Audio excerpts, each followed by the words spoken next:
A man sits alone in a cell in colonial India. He has been here for a year. The charges against him carry the death penalty.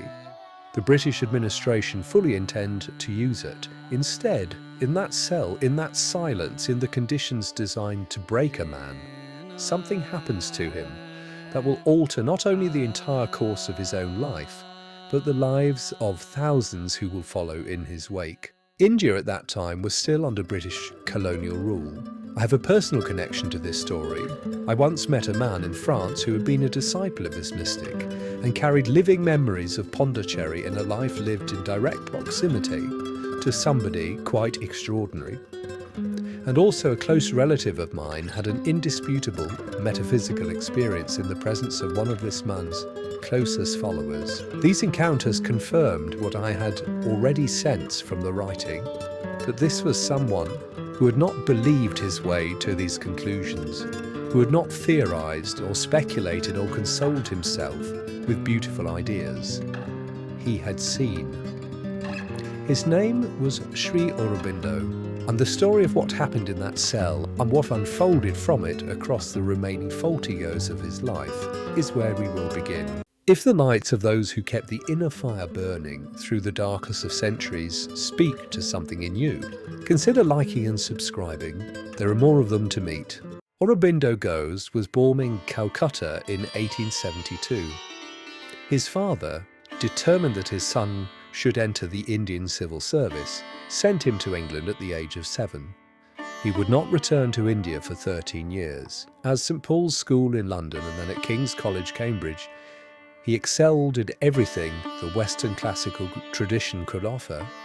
He returned in 1893, and what he found, a people under occupation, a tradition under suppression, ignited in him something that would take years to reveal its full nature. For the next 15 years, Aurobindo was a revolutionary, a writer, an organizer, one of the most eloquent and uncompromising voices for Indian independence of his generation. The British watched him carefully. When a bomb attack, in which he had no direct involvement, gave them their opportunity, they arrested him and placed him in Alipore jail to await trial. The intention was to remove him permanently. What actually happened was something no court and no administration could have anticipated. In that cell, in the enforced stillness of solitary confinement, Aurobindo began to meditate with an intensity that his previous life had not permitted, and the walls of the cell dissolved. Not metaphorically, he was precise about this, and precision matters here, because Aurobindo was not a man given to imprecision. What he experienced was the direct, unambiguous perception of the divine presence within and behind all appearances, in the stone, in the light, in the suffering of men around him, in the guards, in the structure of the colonial machinery itself. He saw Krishna. He heard a voice that gave him specific direction about what his life was now for. What had begun as political imprisonment became the most consequential interior journey of his century. He was acquitted in 1909. He never returned to politics. He moved to Pondicherry, then a French territory outside British jurisdiction, and spent the remaining 40 years of his life in what he called the integral yoga, a systematic, rigorous, lifelong exploration of consciousness that he understood not as personal salvation, but as the leading edge of human evolution itself. To understand what Aurobindo saw and what he spent 40 years mapping, it helps to begin where he began his own deepened inquiry.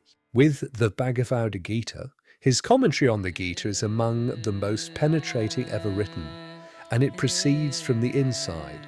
He is not a scholar approaching a sacred text from a careful distance. He is a man for whom the Gita's central questions about action, about consciousness, about the relationship between the human and the divine, are the living questions of his own experience. His central insistence runs through everything he wrote. The divine is not a hypothesis. It is not a philosophical position or a consoling belief. It is the actual nature of reality, more real than the world of appearances, which is not illusion exactly, but a limited and partial expression of something infinitely greater. The spiritual life on this account is not the rejection of the world.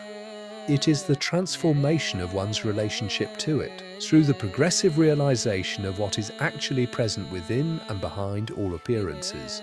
This is what the Gita teaches. This is what the soul in Alipur confirmed. But Aurobindo's most distinctive and ambitious contribution goes further. Evolution, he argued, did not stop with the emergence of the human mind. Consciousness itself is the direction of evolution, and the next stage is what he called the supramental, a mode of awareness beyond ordinary mental functioning, in which the divine nature of reality is not glimpsed intermittently in rare moments of grace or crisis, but stably known and lived. This was not a poetic proposition. It was the practical project of his life. The descent of supramental consciousness into human experience, not merely individual liberation, but the actual transformation of what the human life can be, was what he understood himself, and the ashram he built, to be actively working towards. Whether one accepts this in its full scope or not, what is not in question is this: he was describing something he was directly engaged with, not imagining, not hoping for, working at, daily, systematically, with the full force of one of the most formidable minds of his century. And against both the world-renouncing traditions, which counselled escape from the material, and the purely materialistic view, which denied that there was anything to escape toward, Aurobindo held a third position. Integration, body, soul, and spirit are not in competition. The physical world is not an obstacle to the spiritual life. It is the field in which the spiritual life is to be realized and expressed. The path is not retreat. It is transformation of the whole human being at every level simultaneously. Nothing is to be left behind. Everything is to be made anew. The inner work Aurobindo pointed toward had two dimensions worth naming for any seeker who encounters his writing. The first is what he called witness consciousness, the cultivated capacity to observe one's own mental and emotional movements from a place of stillness, rather than being wholly identified with them. To watch thought without being thought. To feel emotion without being swept away by it. This is not detachment in the cold sense. It is the beginning of a freedom that makes everything else possible. The second is aspiration, a sustained whole-being orientation towards the divine reality that is already present within. Not petition, not mere desire. A reaching from the deepest part of what one is towards the deepest part of what is real, maintained not in extraordinary moments only, but is the steady undertone of an ordinary day. These are not techniques in the modern self-help sense. They are orientations, ways of meeting one's own life that, practiced with sincerity over time, progressively reveal what was always already there. For the viewer who wants to go deeper, his essays on the Gita is the place to begin. Dense, occasionally demanding, but rewarding in direct proportion to the seriousness one brings to it. It is one of the most reliable guides to the inner life of the seeker available in the English language.